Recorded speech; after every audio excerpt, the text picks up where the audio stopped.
kicked off this two-day event by revealing what goes on inside a man's mind. But trust and believe, ladies, men are just as lost, probably more so, when it comes to what you really think. So this is your chance to give your candid answers to these guys and their most crucial, critical questions that they have. It's time for what women really think, the event. Yeah. All right, now we got Carrie and Kim standing by with guys ready to field some of these questions here. Kim, who's got the first question? Aaron. Stand up, Aaron. What's your question? Back in the day when I was in relationships with a couple of girls, not all at the same time, but it was more or less, she was so concerned about where I was. So I would get a phone call and she'd say, hey, where are you? And I'd be like, I'm just hanging out with my friends doing whatever we're doing, pretty much nothing. So her question to me is always, oh, well, would you mind maybe sending me like a Snapchat or, you know, anything to let me know exactly what you're doing at this moment? So my question is, why is it so dang important for women to know exactly what we're doing every second of the day?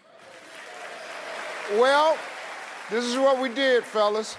We surveyed this lovely group of women behind me, and we asked, is it because A, women like details, is how we're built? B, we don't trust you? Or is it C, to make sure we approve of what you're doing? A whopping 71% of women said C. They want to make sure they approve of what you're doing.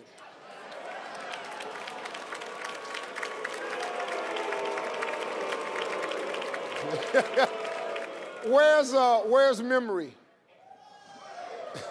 All right, so Memory, you answered that way. Why? I did. I've had many long-term relationships, and let's just say many of my exes have not made the right decisions while I wasn't around. I know. One of my exes went out of town without me knowing. He couldn't get to work on Monday. He almost lost his job. Another time, he went and bought an unauthorized toy, a $10,000 motorcycle.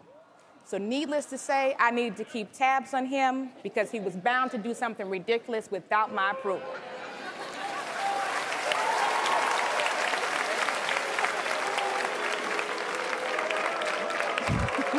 Now, okay, ladies, let me ask you a question.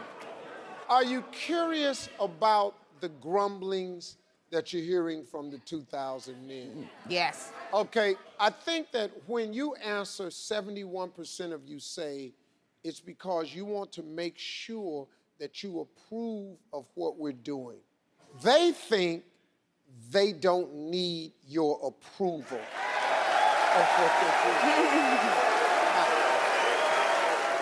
But, fellas, but listen to this though. It's really better than them saying they don't trust you. Because that's how we take it. We take it as you don't trust us. Now, since we're really doing nothing, I'm not gonna justify your lack of trust in me with a picture or a snapshot or going over and coming home just because you ain't feeling good about it.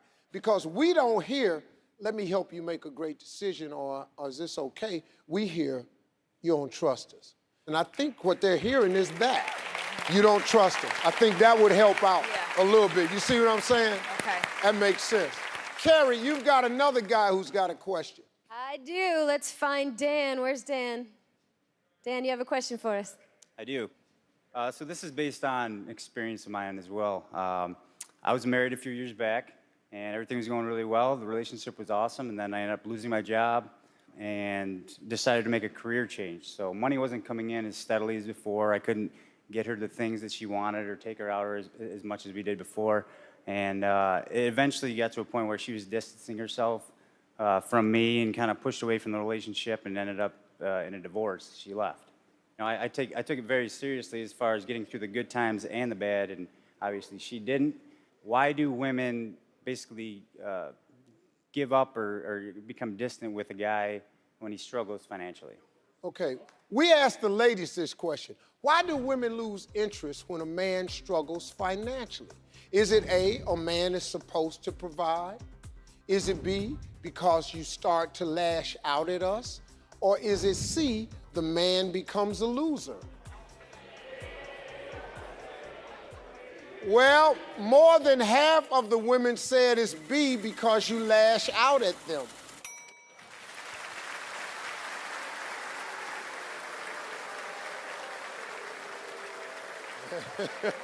Where's Erica? Hi. Go ahead. So I've dated men who've made less than me, and one in particular decided to go back to school shortly after we got into a relationship. So obviously he was pressed financially at the time. I didn't mind, but I think it did bother him though. For example, on my birthday, I suggested a free concert for us to go to. He got so hung up over the cost of parking, and when I said, I'll cover it, his demeanor changed, he became annoyed, and we ended up not going at all. And then another time on Christmas, we were living apart in separate states. So I got him a surprise trip to come out and visit me. He got annoyed again and accused me of trying to show him up because I knew that he couldn't do a gift that was on that level, so. Women are saying, he's crazy. So that's what. Little. Well, here's what I think happens here. A lot of times, we are ashamed at points when we haven't gotten ourselves to the point we want to be at in life to be the provider. And sometimes we have to deal with the shame of it. So when you buy a guy a ticket and he goes, damn, you know, I can't do it myself. I can't get over there to see her. Now you're going to just buy me a ticket? Hold on, let me figure this out. Give me a minute. Let me pull something together. Don't just buy me a ticket. And that's where the lashing out comes in at. And it's not lashing out at you, it's really is lashing out at himself. If we're not where we want to be, a lot of guys are just ashamed. That's the simplest